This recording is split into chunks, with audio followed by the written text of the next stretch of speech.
Now, today, I'm interviewing a very special lady who has worn quite a few hats of her own: a musician, a businesswoman, a lawyer, but now we mainly know her as an author.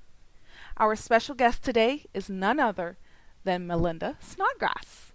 Thank you for joining us, Miss Snodgrass. Hi, Amanda. Thanks for inviting me, and call me Melinda because otherwise I'll look for my mother if you call me. Okay. Yeah. All right. Well, I'm so excited to interview you. And I know that we are a Star Trek writing club and that you have been a part of the Star Trek universe. But I also know that there's a lot more to you than that. So I'd really would like to get to know more about you in general. And I wanted to ask you if you would share something about you from the beginning, about yourself growing up. Sure. Ironically, I was born in Los Angeles, and my dad was business partners with a lot of people in the movie business. So actually, one of the first people who held me when I came home from the hospital was apparently Spencer Tracy. Wow. But I don't remember that because I was a baby. But we only lived in Hollywood for about 5 months after my birth, and then we moved to New Mexico, which is where I grew up. And I love New Mexico dearly. So that's where I spent my life. I had an amazing father. We were very, very, very close.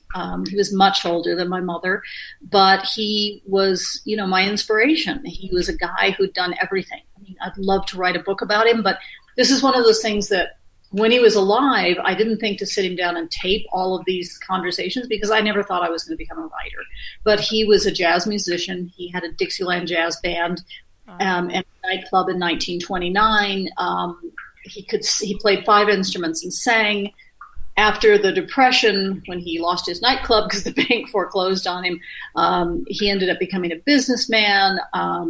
In Los Angeles, he was in what was called the wired music business, which was a really weird little thing where you would call on a phone from a restaurant and then they would play pipe music to your table.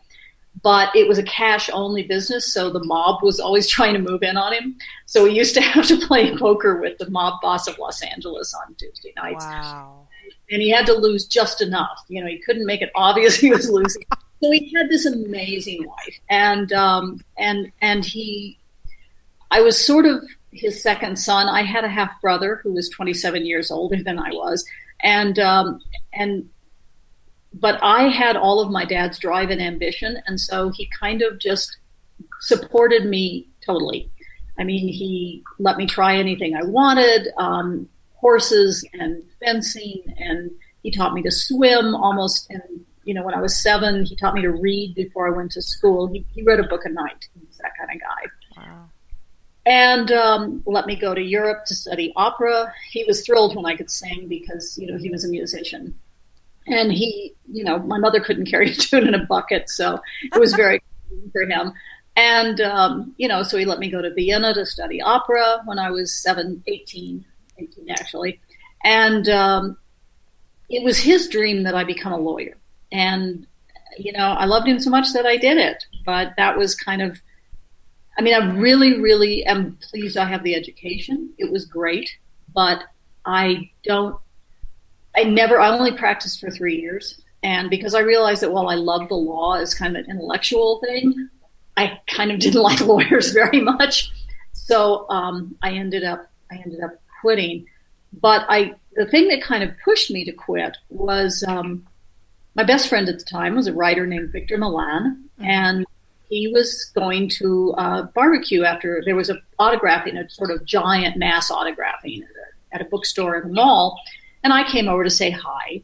And afterwards, they were all going to go to a barbecue at a man named Fred Saberhagen's house. And Fred Saberhagen, very famous science fiction writer, wrote the Berserker series. And Holmes Wild, great guy. So Vic said, "Can I bring Melinda?" And everybody said, "Sure." And there was Susie McKee-Charnas and Roger Zelazny and Fred. Just all of these incredible people at this barbecue. And I'm shaking my head going, oh, yes, I know that name. I know that name. I know that name. And so I walked through this room listening to people, not Connie, sorry. Susie was talking about the effects of language on culture. And Fred was reading a letter from a lunatic in Romania who said he was the son, multi-son of Dracula. But as he read on through this like 8-page handwritten letter, it got crazier and crazier. And then you realize the guy was claiming he was actually Dracula and a vampire. And he was reading that letter to gales of laughter. And I mean, it was just this amazing group of people. And I was with lawyers and they were talking about their billable hours, and it was boring. And I thought, these are the most interesting people in the world. So I said to Vic, gosh, I really want to be part of this. And he said, I bet you could write if you tried.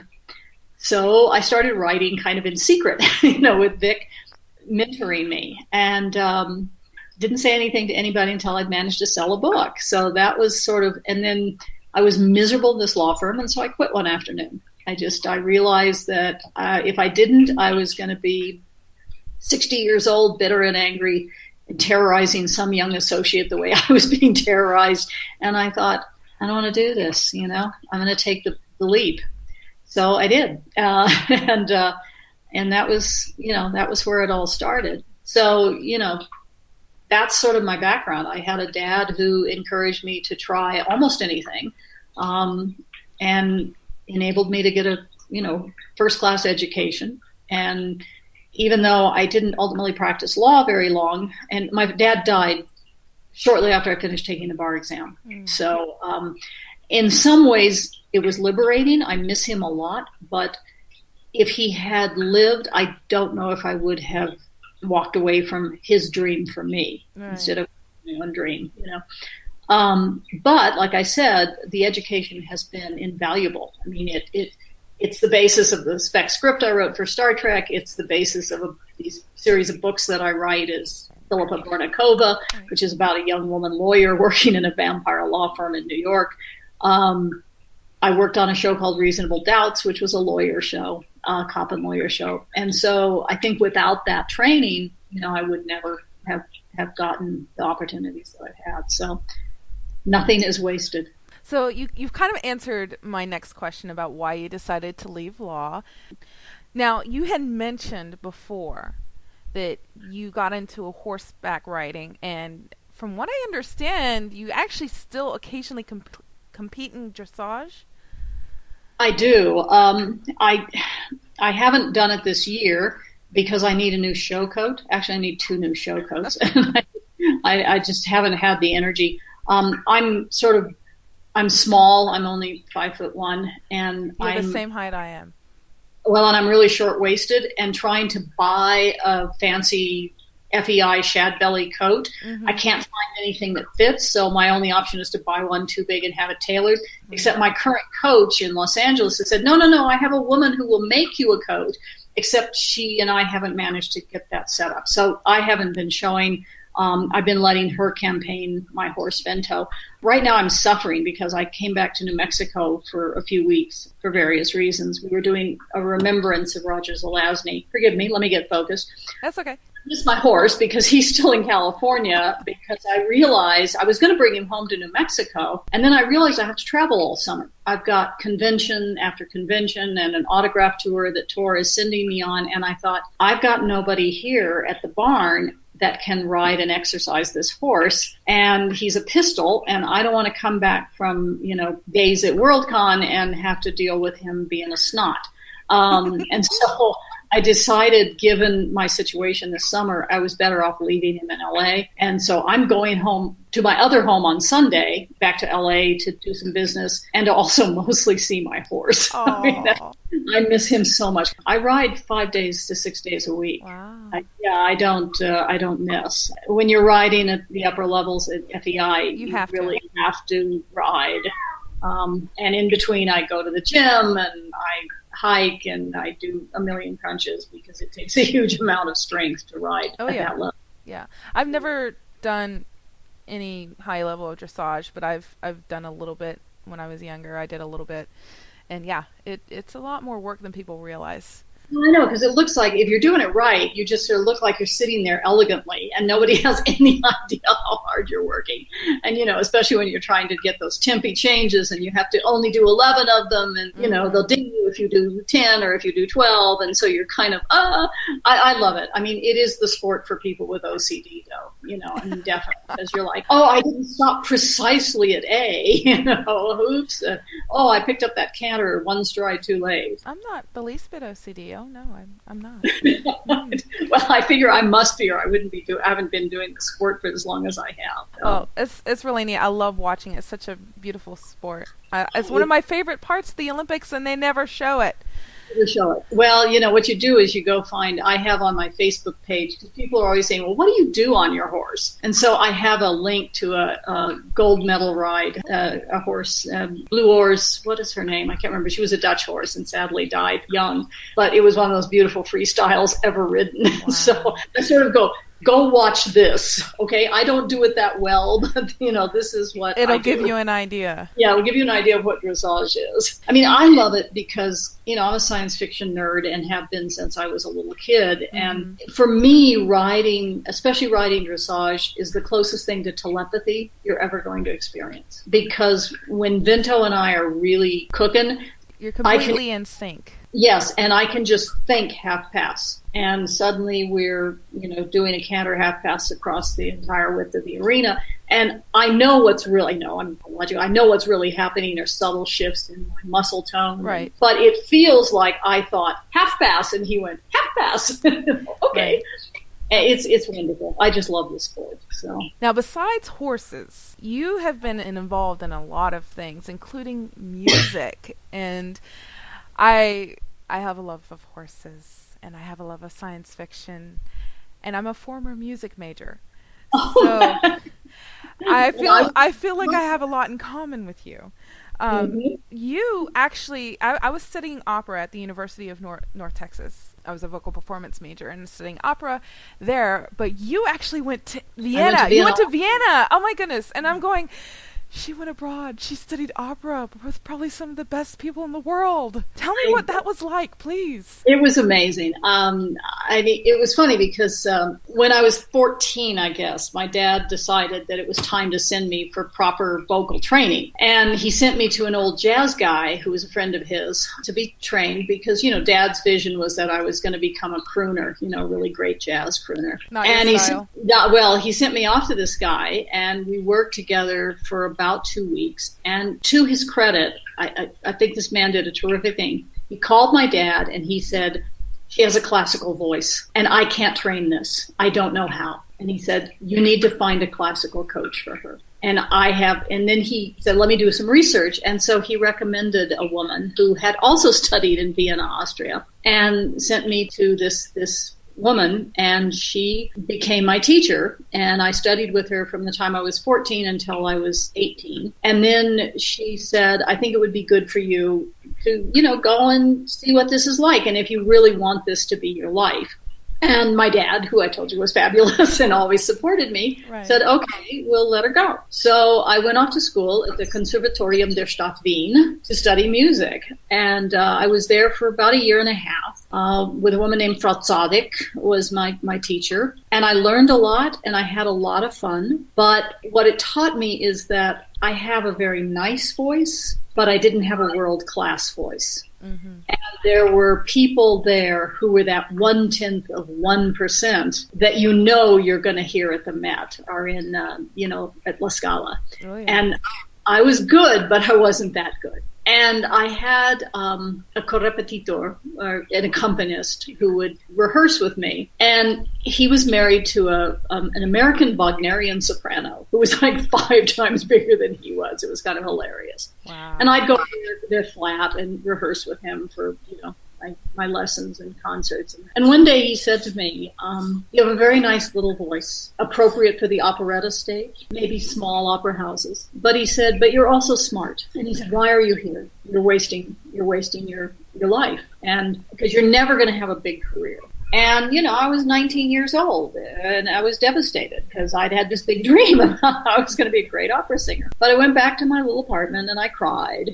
And then I thought it through. And then I rode the tram downtown Vienna to call home because this was like before the time of cell phones. Right. And I said, look, I'm not going to make it. I'm not going to, and I think I want to come home. And he said, okay. So I came home and finished my education, got a degree in history with a minor in music. And then I went on to law school.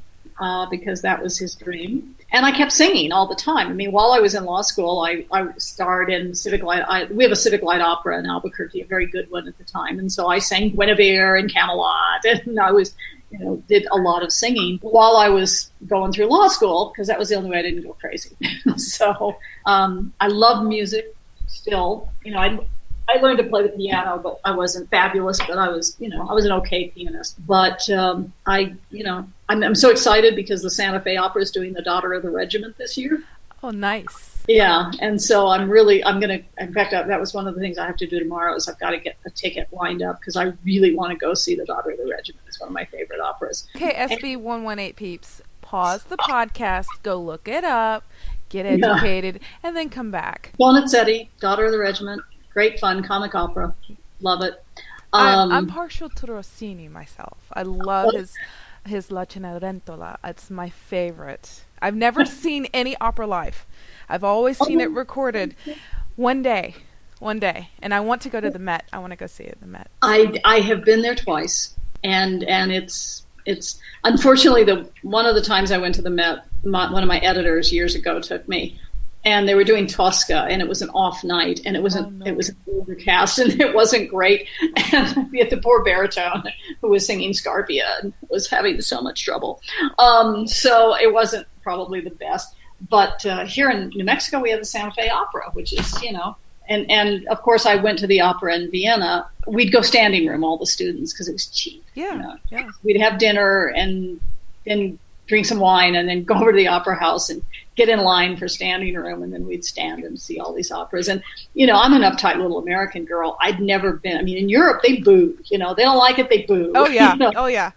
So startled by this behavior. And this was, of course, proper Austrians too, but they were like, boo, when the singer wasn't good, or I've heard all about it. Yeah, it was a different experience coming from the States where we're all so polite, But, I listen to music while I write.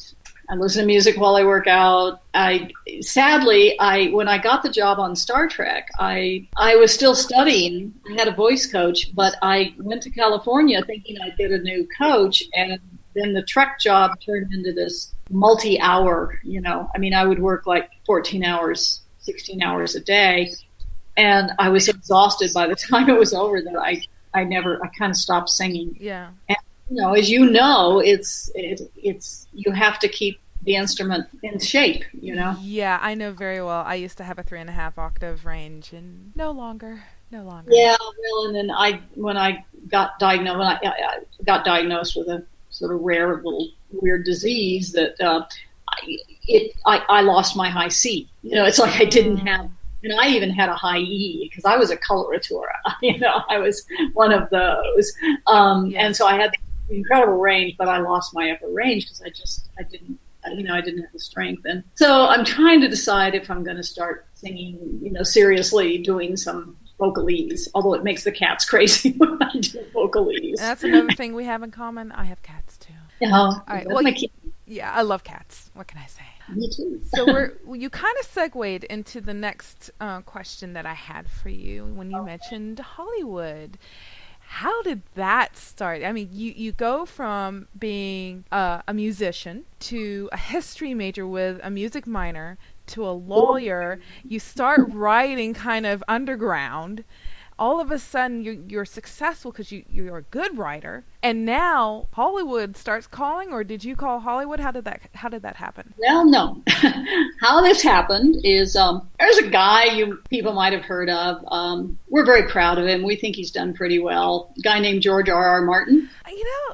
That sounds ring a bell? Familiar. Yeah. Well, anyway. Oh, didn't he write that fantasy Game of Thrones or something like that? Yeah. The Ice and Fire. So long before George was Mr. Game of Thrones, Mr.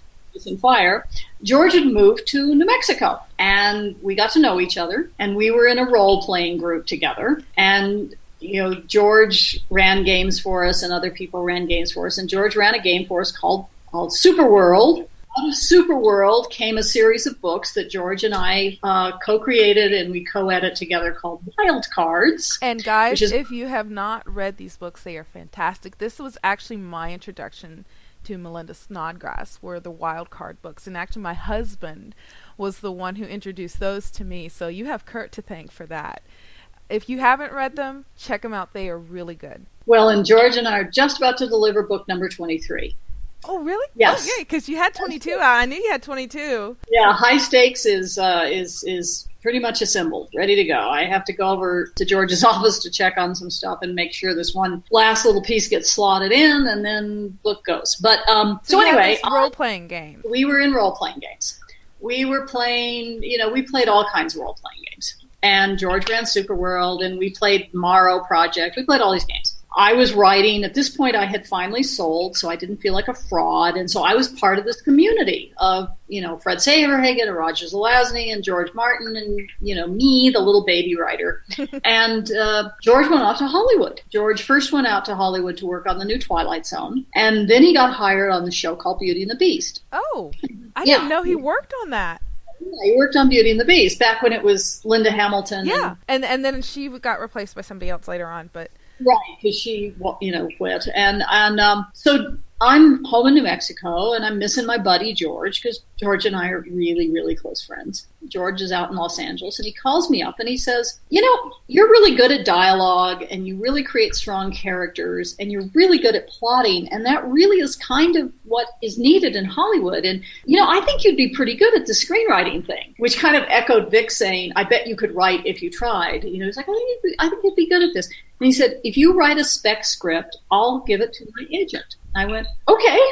So I sat there and I thought about, I'm going to back up a little bit. A spec script is your calling card. You write something, and at the time I broke in, you would usually write a spec of a show that was already on the air. And then if it was, good, you could get an agent, and then your agent would send it around to possible producers, writer-producers on shows, and if they liked it, they might have you come in. And if you came in, you would get to pitch another story for that show. And George told me, he said, now, you must understand, Melinda, that nobody ever sells their spec script. They never sell their spec script. This is just a calling card. All it's designed to do is get you in the door. I went, okay. So I sat down and thought, all right, I got to write the spec script. And I had three choices. I could write something for LA Law. I could write something for Beauty and the Beast, or I could write something for Star Trek Next Generation. Well, Beauty and the Beast was right out, because I thought, if I write a really shitty script, then George is faced with having to tell me it's a really shitty script, or he shows it to his bosses and then they think he's an idiot because he's showing them the shitty script, and it puts him on the spot. So that was right out. LA Law looked like it was so tightly plotted and like they had plotted so far into the future that I thought, I don't know how you kind of sneak in and write anything for them. And I had grown up on original Trek. I mean, I was a little kid when original Trek came on, and it was like this was all of my dreams made manifest on a TV screen. And I thought, okay, I'm gonna write a Star Trek script. So I sat and taped a bunch of the first episodes of the very first season, and I watched them. And I decided Data was the most interesting character, which was kind of ironic considering that he was a robot. And I wrote a script called The Measure of a Man. And I did it completely wrong the first time. It was the margins were off, and it was too long, and I had to rewrite it and get the margins right, because they didn't have these really nifty screen programs at the time. They had Scriptor. But I got it done, and I got it to George, and he gave it to his agent, and she prepared to send it in, and the writers' strike hit. They were on strike for 6 months. So I forgot about it. I continued living in New Mexico, riding my horses, playing games with my buddies, writing my books. And then 6 months later, I get this call from my agent at the time, and she says, they want to see you on Trek. They want to have a meeting with you. So I flew to LA and went into Morris Hurley's office, who was the exec producer in charge of the writing staff at that time. And I walked in and I had my little tiny 3x5 cards with 3 more Star Trek stories on them, because I was ready to pitch, because George had told me that that's how pitches work. And Maury did the, tell me about yourself. So I told him a little about myself. And then I said, oh, and I have some stories for you. And I started to pitch. Maury leans across his desk and he goes,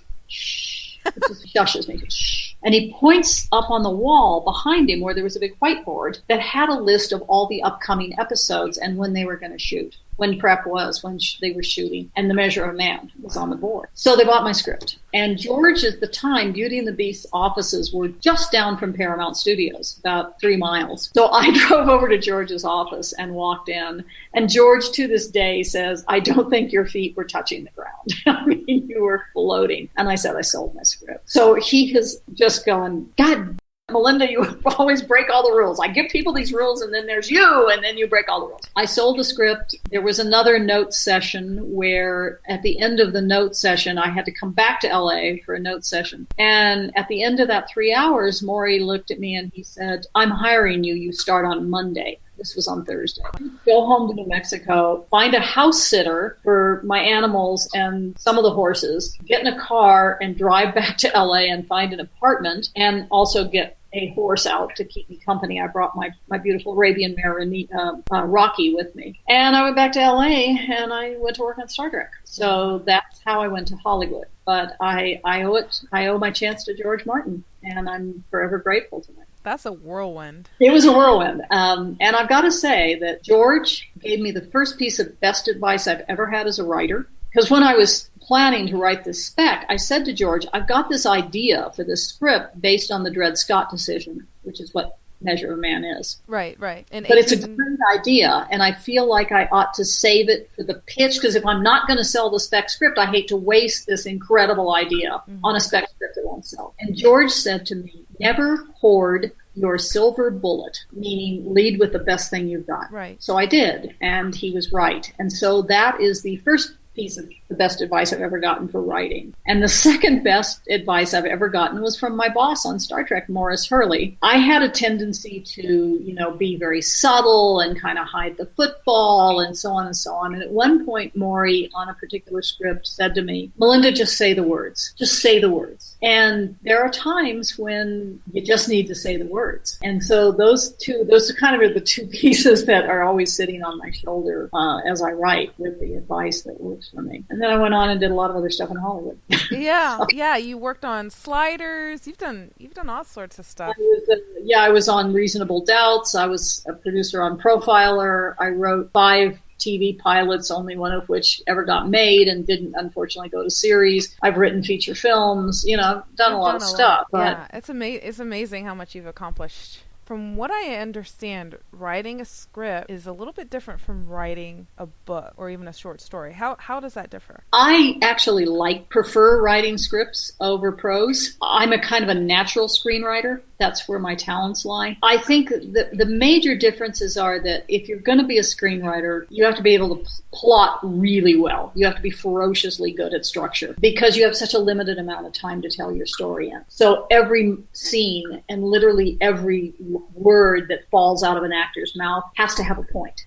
You can't just have a lovely scene that gives people a sense of the character. I mean, you may want that scene to explicate character, but that scene also has to do something to move that story forward. So if you prefer big, sprawling stories where you can take a lot of time, screenwriting probably isn't where you are going to want to live because you've got to really be focused. Dialogue is really all that matters. When you turn in a script to a potential buyer, many of the first readers at the studios, and certainly these top executives, they don't even read stage directions because they don't have time. They read the dialogue, which is right down the middle of the page. And if they can't follow it and they're not intrigued by just reading the dialogue, you're dead.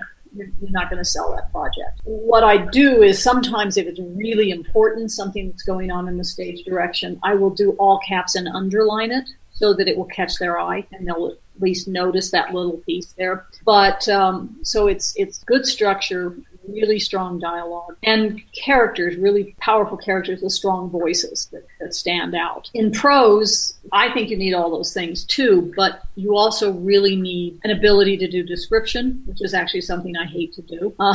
And so that's actually the thing my crit group, I'm usually getting yelled at about, where are they, Melinda? This is beautiful dialogue, but they could be in a white room. So I try really hard now when I'm writing my books to go, I have got to have 3 of the 5 senses in every scene. What do they see? What do they hear? What do they smell? Touch? Something, because that's probably a weakness for me. But yeah, I mean, different. And any program can, anything like Pages or Word, you can write a story or a book. You really kind of do need special software to write a script. And the industry standard is something called Final Draft, which is what I use and everybody else uses. It's a great program, and that kind of it's idiot proof. It will help you know. It kind of knows. Oh, it's time to have dialogue now. Oh, I'll throw the character name in. Or I bet you probably want action at this point. And so until you get smooth with it, it kind of helps you out and takes you by the hand and tells you how to do this. So, having the right tools. Scrivener, which is the word processing program that I use to write my novels, also has a screenplay function. I don't know how good it is because I've never used it, because I use the thing that I know I can send to any agent, producer, director, and they can read it in Hollywood, which is Final Draft. So for anybody who wants to get into screenwriting, get Final Draft. So while you were working on Star Trek The Next Generation, what was your favorite part about doing that? What did you like the most about being a part of that series? Probably working in a writer's room with my buddies. I think writing is such a lonely, isolating profession. And that's actually one of the things I love about Hollywood is when you're on a staff on a show and you're in a writer's room, there's something really nice about being able to walk to the office next door and go, I'm kind of stuck on this scene. Can I just kind of bounce some ideas off you? And I was working with Rick Manning and Hans Beimler, and with our immediate boss, who is Ira Bear. Ira is a terrific writer and just a wonderful human being, and I learned a lot from Ira. It was Ira and Ricky and Hans who taught me how to break a story, is how you call it in Hollywood, where we'd have a whiteboard, or you can use a corkboard with cards. That's what we did on Profiler. And you literally plot the entire episode, teaser, act 1, act 2, act 3, act 4, act 5, and then you put all the scenes in, and they taught me all of these tricks for plotting that I use not only on my screenplays, but I use them on my novels as well. And before I start a novel, I have the cards and the board. And, I learned all these tricks from them, like each character has a different colored pin. Because when you do that, you can see if a character drops out and you lose track of them. You need to give them more, or maybe they don't belong in this thing at all, if they're not showing up enough. That, for me, was my favorite part. I mean, I've got to be honest, Star Trek was a very weird show. And it's a first experience, I didn't realize how weird it was. It wasn't until I went on to more normal shows that I realized we were not permitted on the set, which is kind of unheard of, because it was a weird show. I mean, once I went to work on Reasonable Doubts, you get bored, you're tired of sitting in your office, you wander over the set and you see what's going on. And it's also, they wouldn't let us watch dailies on Trek. And I didn't realize how important that was until I went to work on Reasonable Doubts, because when you watch the dailies every day, you suddenly begin to realize, like certain actors, don't give Mark Harmon that line. That's a really hard thing for Mark to say. And you don't know that unless you're watching the film coming off the set every day. And so there were, all of these strange things about Star Trek, which is why when I say I enjoyed the people I worked with, it's kind of, that was the thing that we mostly got to do. Mm-hmm. And so, I had good people and I learned a lot from them. And so I'm very grateful for that. But it was a very peculiar show. I mean, I think they were just terrified that we were all going to go squee or something, because it was Trek and it had this sort of fan following. And it was like, no, we're not going to go squee, because A, we're professionals, and B, actors can drive you crazy. I mean, you learn that very fast. I couldn't understand the first time I went out to visit George why everybody was wandering around the set of Beauty and the Beast going, actors, why do there have to be 15 actors? Sorry. And I was like, but actors are cool. And then about 6 weeks later, I was over in George's office going, actors, why do there have to be And so, yeah, it's really helpful if you get to be immersed in the entire process. My boss on Reasonable Doubts would have me in the editing room while he was editing episodes I wrote. I learned a lot from that. Good editor can save your life. Good editor can save a script. You can rewrite it in the editing room. You can go, oh, wait, no, move that scene, forget that scene over here, put it over here. Really helpful. So, yeah, I think I'm a better editor than I am a writer. But well, if you're a good editor, you're probably going to be a good writer. The wonderful thing about writing is nobody has to give you permission. I do it for fun. Okay, so now my next question: would you have done anything differently? Career-wise, or in in the script, or how about both? Why don't we start with career-wise? Would you have done anything differently? I would have probably not tried to get so deeply into development. I liked being on staff on a TV show, and if I had stayed on the staff track, I would probably still be working today, but I've had a big hiatus. Instead, my agent was pushing me to start writing TV pilots, partly because if you get a show that gets picked up and goes to series, you and your agent are going to get rich. So if you're a talented enough writer and networks and studios want you to write pilots, your agents are really going to want you to write pilots. The problem is that if you don't win, if you don't hit the jackpot, you kind of fall off the staff track, and then all the people that you used to work with have either retired or they've moved on or they've died or whatever, and it's very hard to get back on the staff track. And so I think if he had explained to me that when I was a younger writer starting out in Hollywood, I might have made the same decision, but at least I would have known I was making a decision. Kind of didn't know I was. And that's probably the thing I would have done differently, because I really do love being on the staff of a TV show. It's so much fun to be with a bunch of talented, writers and actors and directors and just creating something. I mean, there's something really, really fun about it. First time you hear an actor say your lines on a set, it's like the highest high I've ever had. What about with what you did with Star Trek? Is there anything that you would change in any of the episodes that you worked on? I mean, some of this is, as I look back when I watched the extended version of Measure, I'm really glad a lot of those scenes went back in, but there were like baby mistakes I made. I had an awful lot of people, knock, come in, how are you, please sit down, Data, all this stuff that didn't need to be there. I think if I could rewrite that script now, it would be a much tighter script. I mean, there are scripts I very much regret. What happened on Ensigns of Command, that is not the script that I wrote. The version that I wrote is on my website under writings. You can actually read my version of it. But, in Hollywood, it happens. And you've got a lot of people in the mix who have the power to kind of mess things up. I have had scripts that got messed up. Some of that is just the nature of the business, and some of that was Star Trek because it was a weird show. But, that's the major thing. I mean, I wish I could do Measure without some of my mistakes, and I wish that Ensigns could have been shot the way I wrote it, because I really was proud of that script. And the other regret I have is I wanted to do a triptych about Data. The first one was Measure, is he a person of property? The second one was Data has to learn how to command, how to lead, and that sometimes command is a very ephemeral thing that has nothing to do with logic. And then I wanted to do an episode where Data has to commit a murder. He has to premeditate and commit a murder. For good reason, of course. It would have been because it's one of those. But I really wanted to write that episode. Can he get around his programming? If so, how? And what does that do? And what are the fallout from that? I never got to write that episode. So that's also one of my regrets. But, overall, hey, it launched my career. I learned a lot from Maury and Ira and the boys.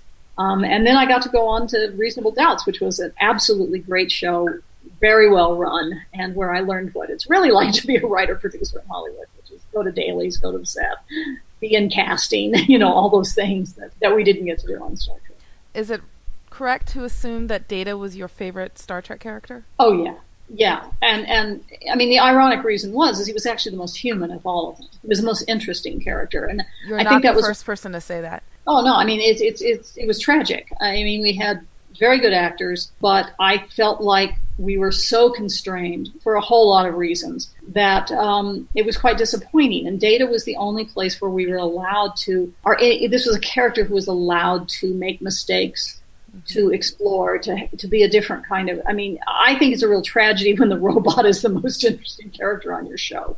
So I mean, you know, I thought Brent did a great job with the character, and I just found him really interesting to write for. I mean, I always felt so bad for Jonathan because Jonathan's a very good actor, as he proved in Measure of a Man, but he never had anything to do, you know. I mean, you know, if you look back at original Trek, there was such energy and dynamism between the characters because they weren't all perfect, and they squabbled and they disagreed, and you know, you never doubted that they cared for each other, but there was headbutting, there was conflict, and there was no conflict on Next Generation. I mean, I have a confession to make. I've never watched an episode after I left the show at the end of the third season. I was kind of so burnt out. But when I was there, I mean, it was like, our people are perfect, they have no flaws. Well, I don't know how to write interesting stories about people that have no flaws. That's not interesting to me. No, it's not interesting. And the beauty thing of Measure was that there was real conflict there. There were stakes that mattered instead of external stakes. I mean, the other thing I really disliked on the show and made the mistake of saying in a meeting one day was I really wanted them to decide that the holodeck caused cancer, and they had.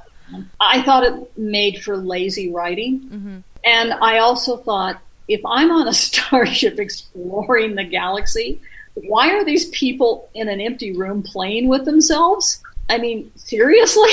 I mean, this was like, okay, I hate this. And of course, then it would break down all the time and take over the ship. And I thought, the first time it happens, you're never going to use that thing again. You know? And so that made me crazy.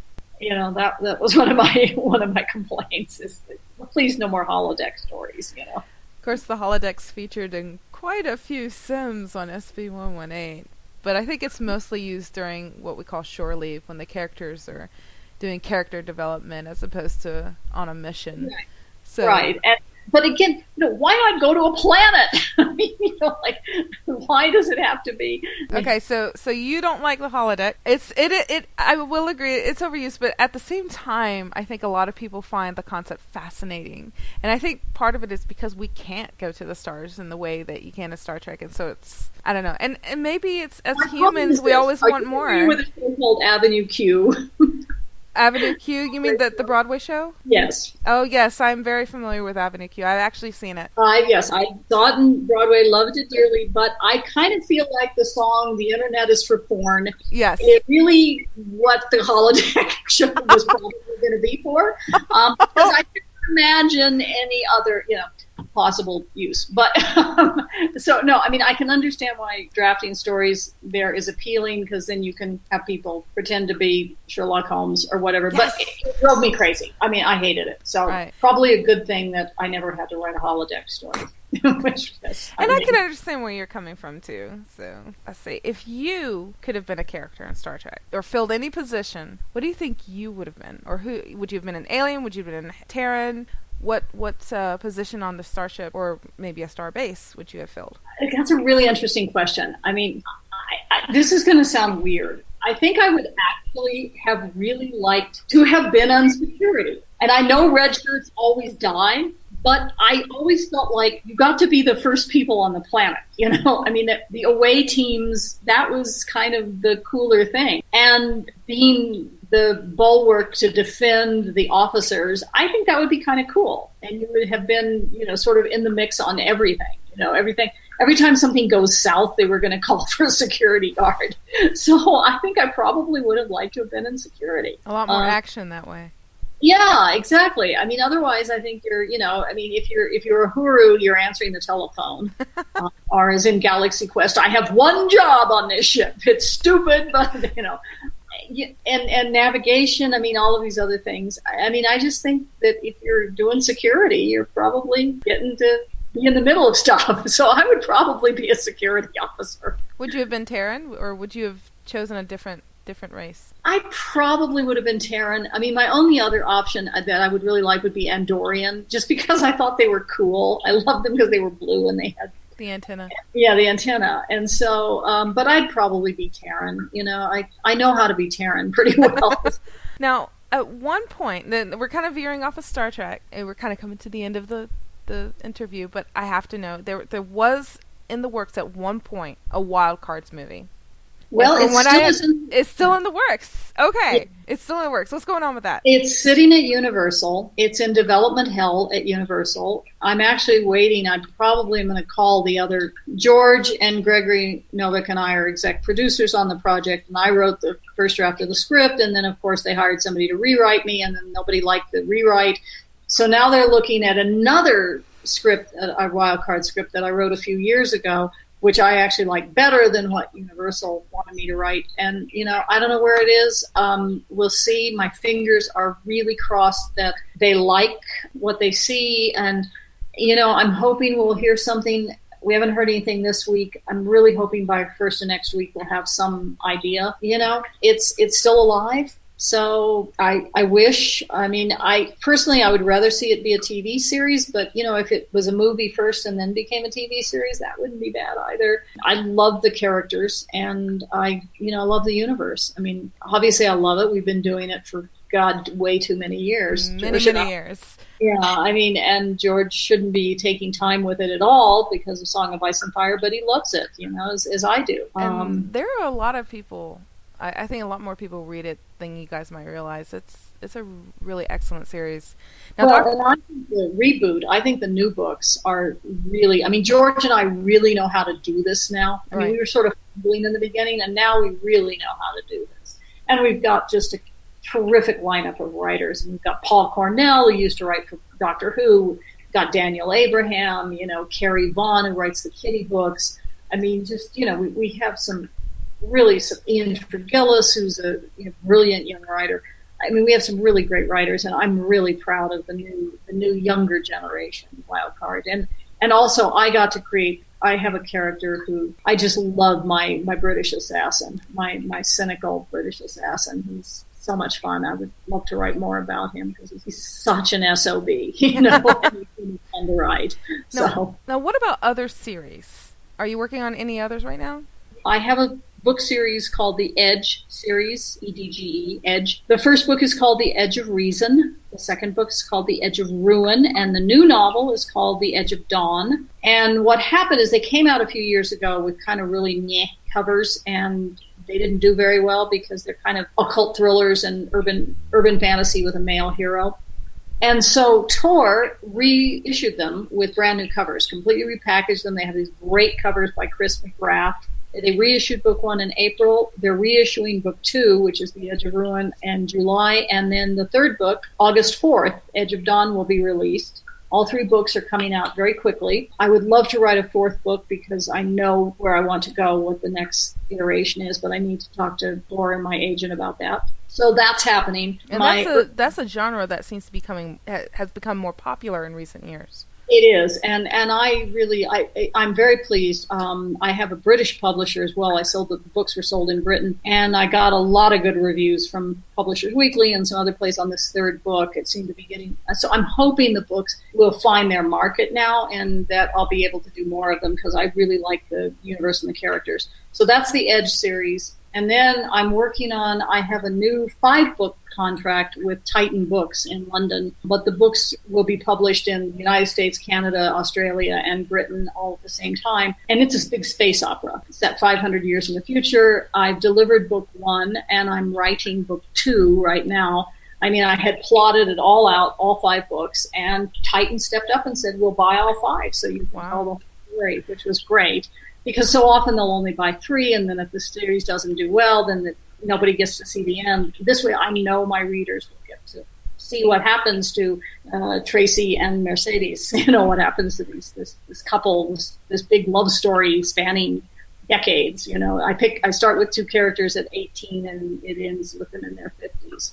So as they go through civil wars and alien invasions, and all that stuff. So I'm having a lot of fun with that. And then, as under a pseudonym, Philippa Bornikova, I write straight-up urban fantasies with a female protagonist. She's a lawyer in a vampire law firm in New York. And the first book is called This Case Is Going to Kill Me. The second It's called Box Office Poison. The third book is called Publish and Perish, but it's sitting at Tor, and unfortunately it's kind of gotten, I turned it in last February, a year ago in February 2014, and I still don't have notes, so I don't know when that book is coming out, which is a little unfortunate because I think it's probably killed the series with that big break between book 2 and book 3. But, it was an experiment. I had fun doing it. I got some really good buzz on it, but I enjoy my Edge books more. They're about the war between science and rationality and superstition and religion. So they're a little bit. What about in Hollywood? Do you have any more plans to work with them? I know you said that you kind of had a hiatus because of the whole writing pilots, but do you have any more plans of getting back into Hollywood? Well, I'm hoping. I have written a new spec TV pilot based on my Edge books. I'm about to write another spec based on my space opera. And, I've got the wild cards thing still sitting there. So hopefully, something's going to bubble and happen. I mean, that's one of the reasons I have a place in LA too, is because I just need to have a presence in Los Angeles. So if you want to work in the business, you kind of have to be out there. And so by having a home base out there, a second home out there, I can do that. It's just I miss New Mexico. I mean, I stepped outside last night at midnight after playing a video game for a while and stood there looking at the Milky Way because, I live outside of San Jose and there's no light pollution, spectacular. Yeah. So, I'm torn. My heart is torn in half. I want a teleport door where I can literally be in Los Angeles and then open the door and step through to my home in New Mexico. You never know. I mean, look at tablets now. They were introduced in Star Trek way before they became reality. You never know.